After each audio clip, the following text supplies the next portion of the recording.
Afternoon and welcome to the latest episode of Tinkering Toms. And today we've got a mk3 escort estate which we're going to lower the suspension on. Had a quick measure up and strangely there's about a 5-inch gap between the tyre to the wheel arch. So yeah, definitely got to bring the car a little bit closer to the ground. We've got some 50mm Outlaw lowering springs with a TA Technics shortened dampener. Yeah, there's quite a bit of wiggle room there, so be interesting to see how that plays out. I think once the weight of the car's on, should be absolutely fine. And then we've got a 15mm lowered top mount, that's also from Outlaw. So yeah, let's make a start and I'll talk you through the process.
Alright, let's still the car safely up on an axle stand.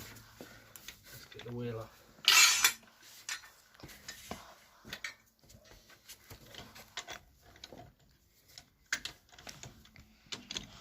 You could use an impact gun at this stage if you've got access to one. But I find it strangely satisfying just using a breaker bar and a socket. Once you've got it loose, you can just wind them out.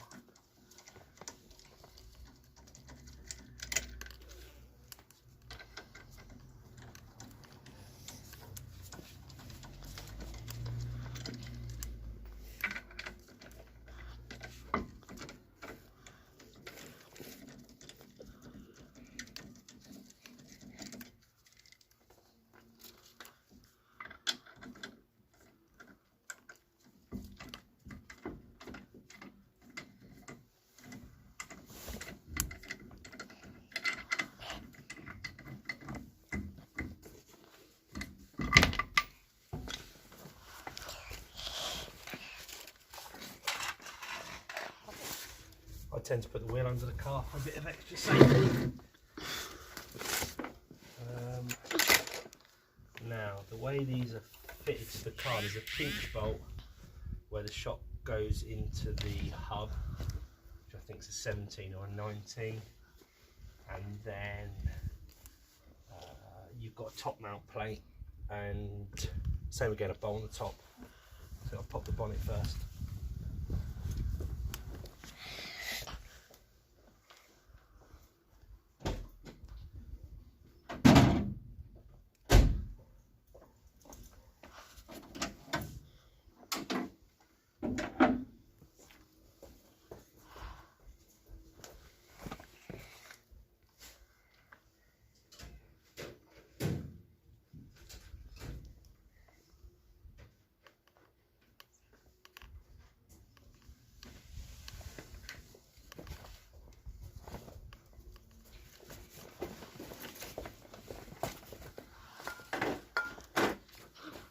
WD-40 always helps. I think it's a 19mm. Yeah, it's a 19mm.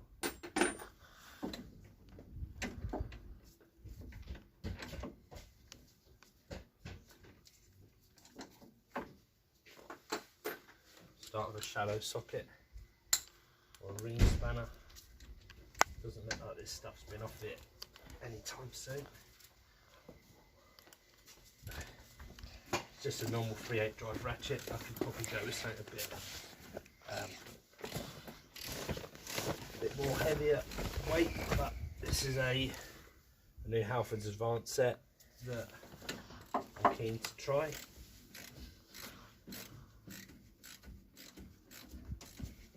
And that bolt's coming undone fairly easily.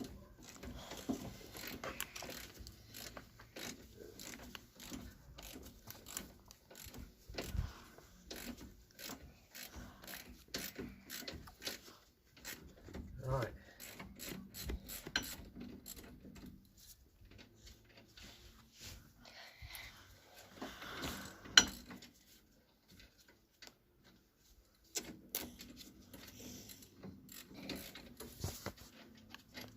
There you go, first bolt out.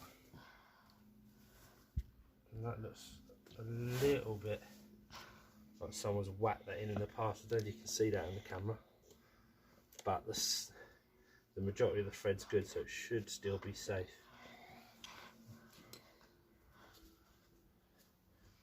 I know when I've done these previously, this brake pipe rubber's been a nightmare to get off.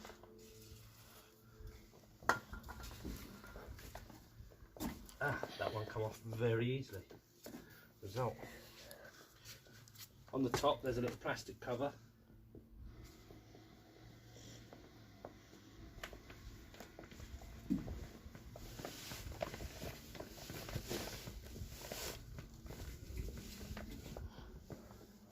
Right, so you just take that off the top nut, and then it's a 19mm socket again.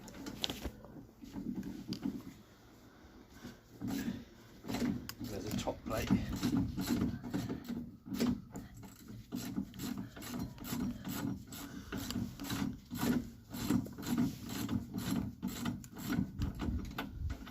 Just remembered, I think at this point it's easier to take the shock out of the hub with a big long pry bar, get that released first, and then continue to undo the rest of the shock.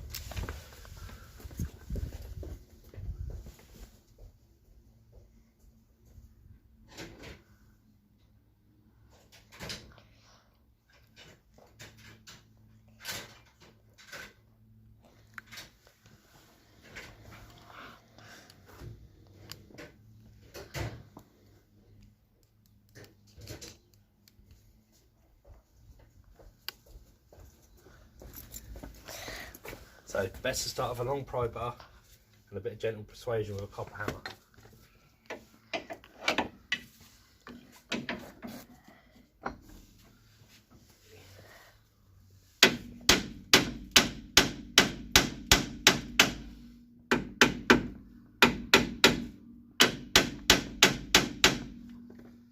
Bit of oil around there.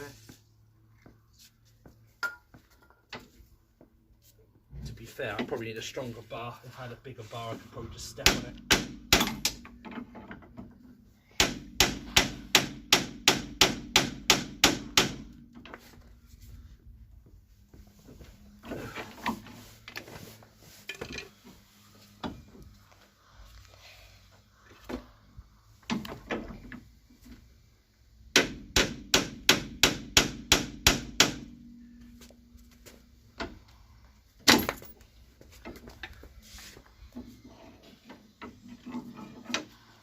Sometimes these come out easy, sometimes they don't.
there we go, that's sliding off.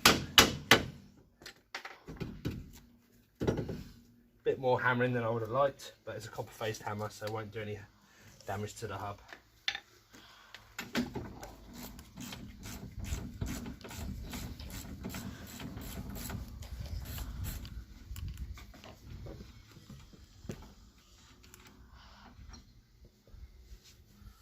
One top plate removed.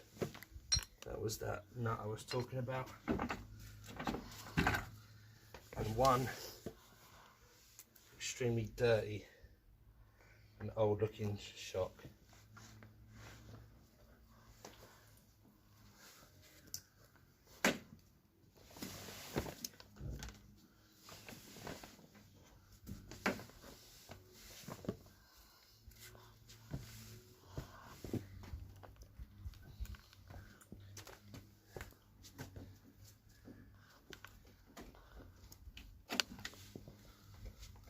There's the old top mount, there's the new one.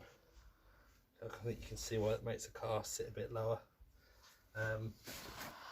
Interestingly, the top mounts, top plate, seem different from the old and the new.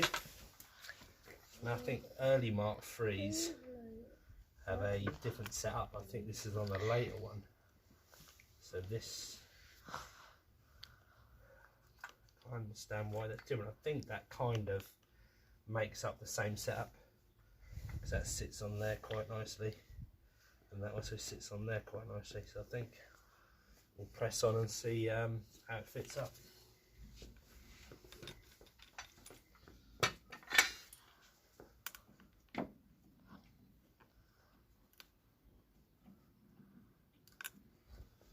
This is where we get to tricky bit. I think we need to get lots of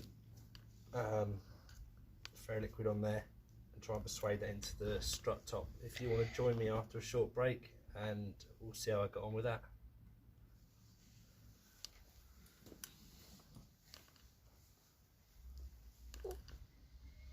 Stop it.